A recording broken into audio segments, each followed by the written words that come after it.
Chapter 2, Section 3, Machine Learning. The core technology of the current data science is machine learning, a type of artificial intelligence technology. In this section, I will give you an overview of what machine learning is. Machine learning is a subfield of artificial intelligence.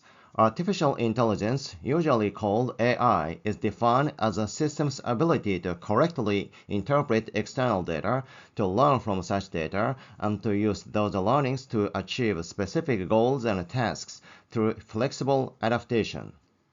In short, AI is a system's ability to imitate intelligent human behavior.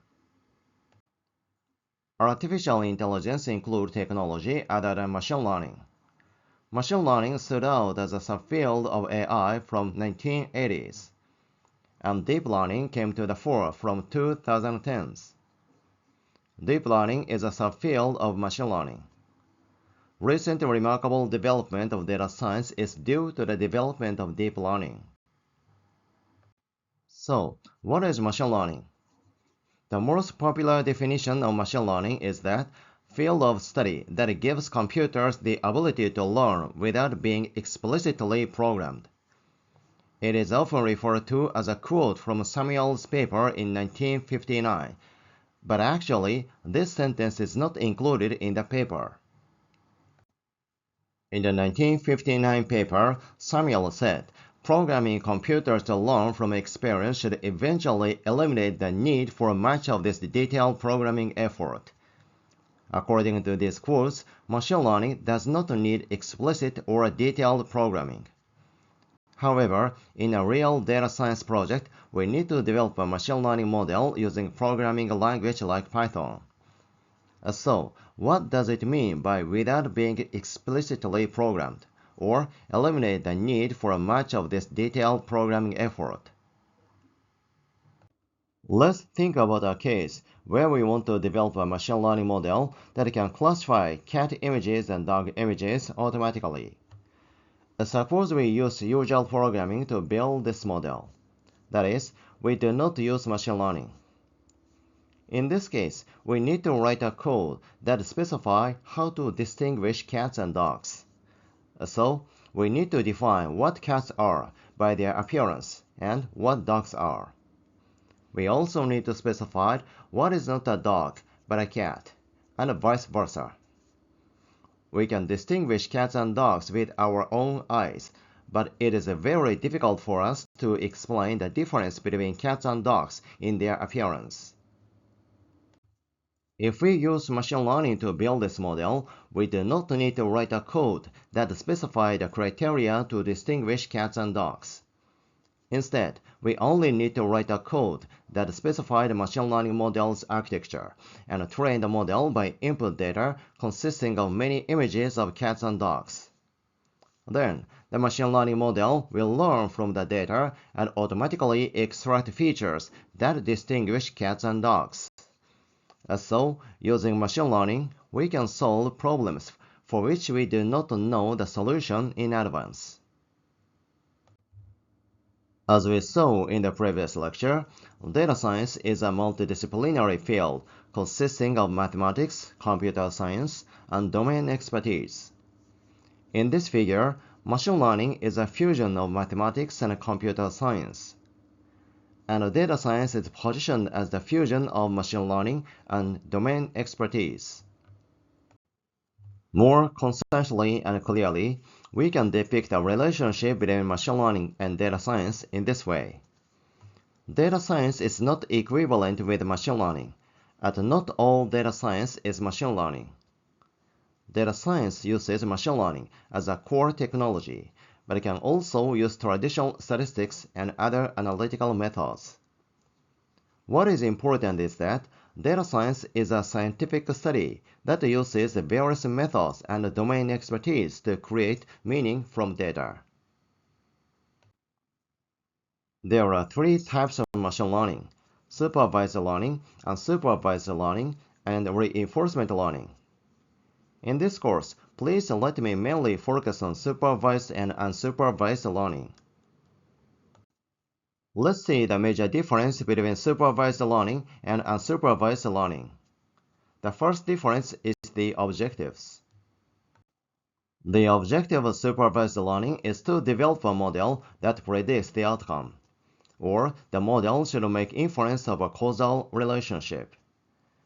The difference between causal inference and prediction will be discussed later in this course.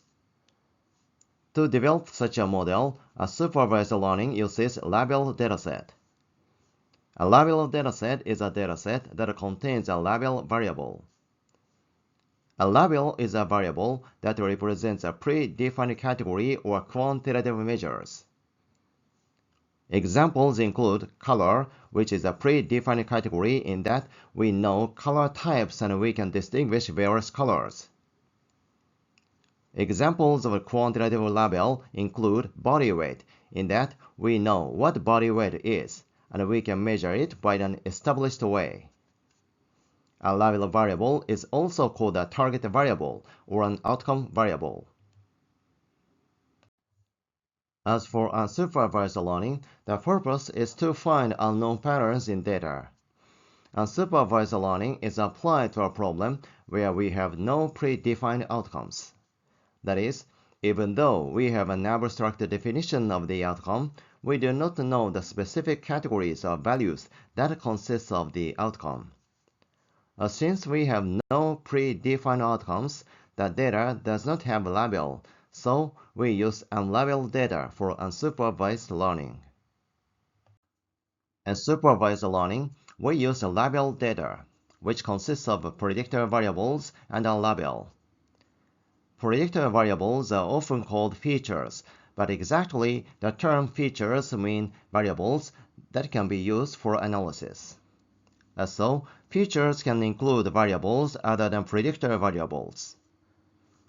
The label is the outcome to be predicted by predictor variables.